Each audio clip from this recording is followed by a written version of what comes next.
Well, as I promised you before the break, you are in for a treat. With me, I have Robert Shalmine. He is, I'd say, number one. Just great when you get him on the dance floor. Robert, tell us a little bit more about you. Well, my name is Robert Charlemagne. I'm from London. My parents are from St. Lucia. And I've been dancing salsa since 1990. No, dancing since 87, but teaching from 1991. And I'm now classed as the top salsa teacher in the UK and one of the top teachers around the world. I teach salsa all over the world. Why? I love it. It's addictive. It's passionate. I love it, love it, love it. Every man should know how to salsa and have the skills of salsa hidden in your pocket somewhere and pull it out and use it on the woman and take it back out and put it back again.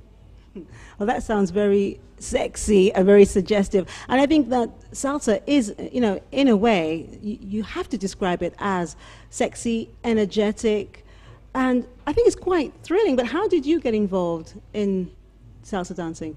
Well, years ago, I used to be a professional dancer in the early 80s on Top of the Pops, a program in the UK called Top of the Pops. I've done ballet, jazz, contemporary, many dance forms. And then I had children that grew up and my time was taken away into looking after my children. And I grew big and fat and I started salsa about 1987. And from dancing salsa, my big size started to get smaller and smaller and smaller. And it's very effective, very addictive. Once you start learning the moves, you then want to get better, you want to know more moves, you want to learn more footwork, you want to learn how to control the women. And then once you get to a stage where you can dance and have a woman say, oh, that was a lovely dance, you feel, oh, that feels great. And that's a nice feeling to have a woman say that I enjoyed the dance with you. And I like that. Now, can you remember exactly how you fell into salsa? Oh, yeah, I missed that bit. Well, what happened was as a dancer and not dancing for a long time, I went on holiday to Canada. And in Canada, we was looking for a jazz club. We paid our $5, went into the jazz club, realized it wasn't jazz, it was Latin jazz. And everyone was dancing together. I didn't know this dance, but as a dancer, I thought, I should be able to pick this up easy. A beautiful woman came and asked me for a dance. I said, yes, I can have a go. I can't dance it, but I can swing it. After about 2-3 seconds, she said, you can't dance salsa. And from there, I said, never again is a woman going to turn me down for a dance. So I came back to London, learned some lessons, and after the first year, I came first in the UK Championship, came second the second year, and the story goes on. I've been blessed, I think. But you have, a lot of people when they're interested in dance, and correct me if I'm wrong, they seem to enjoy one type of dance more than the others, or they stick to it for a very long time. But you've just said that you did all kinds of dancing. But isn't that slightly feminine to dance or to enjoy dance so much? That's a good question. When I started to learn jazz and contemporary, I noticed there was a lot of gay men around me, to be honest. And I'm nowhere near I'm far, far, far from gay. Got nothing wrong about gays, but I'm far from it. And I didn't like people thinking I was gay.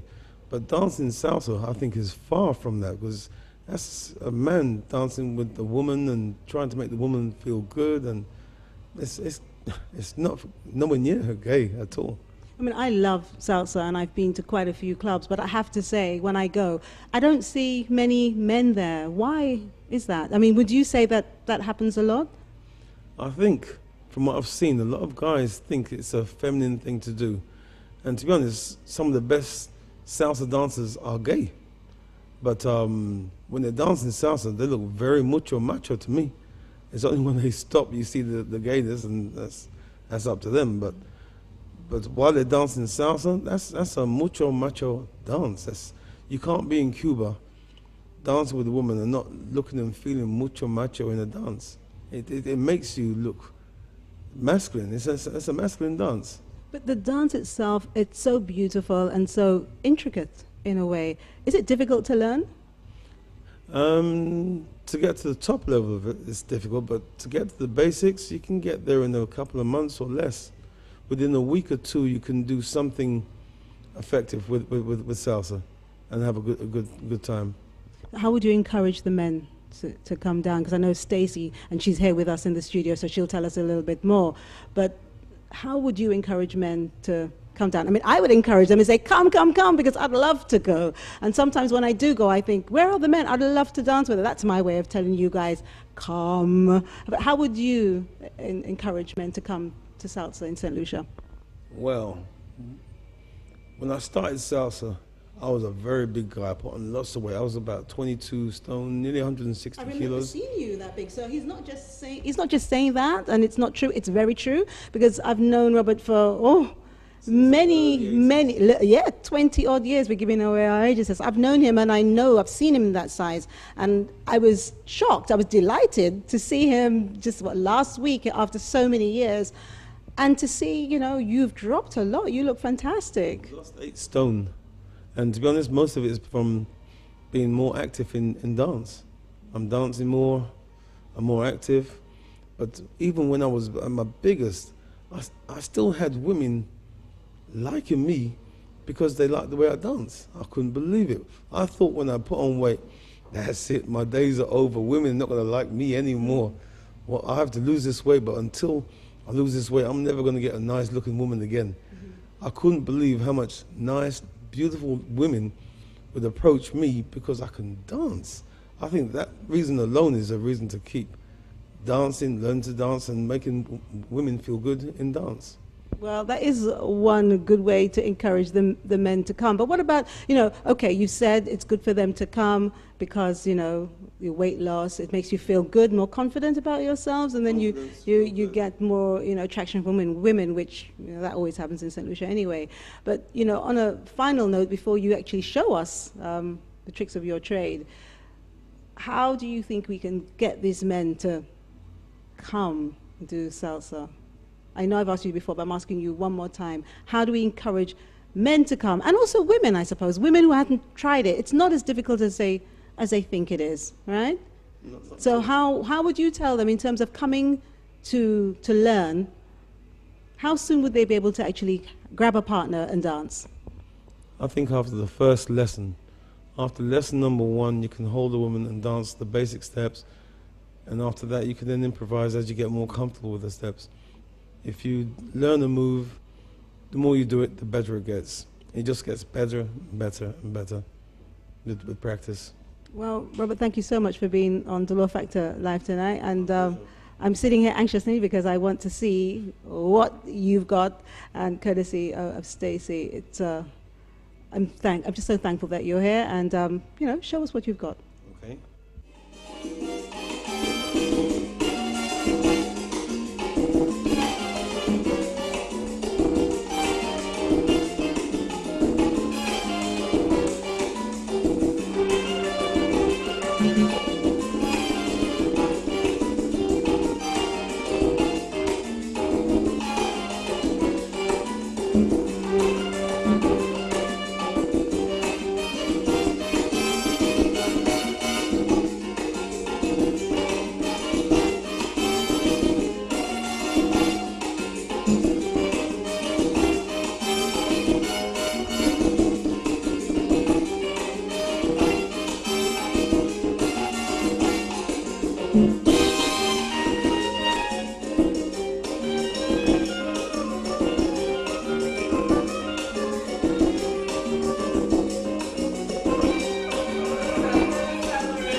Of course, that was Robert Charlemagne from St. Lucia, an international salsa tutor. He was here in St. Lucia last week and we were able to catch up with him. And his dance partner was Maria Leo. Thank you very much for that.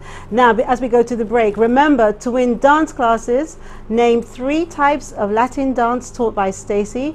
To win theatre tickets to the play A Scream Before Dawn, please tell us where the Folk Research Centre is located. And also, I was thinking about my hot sexy pink lipstick, and I actually got a nice MAC lipstick here, and I mean ladies love MAC, and I'm going to just give this away to anyone who want to send me an email and tell me about MAC. See, I've got this lipstick right here for you. Okay, so that's all you have to do. I'm going to give you 15 minutes to do that, and then we're going to close the competition. When we come back, we're going to be opening the phone lines, so stay with us. This is Delore Factor Live.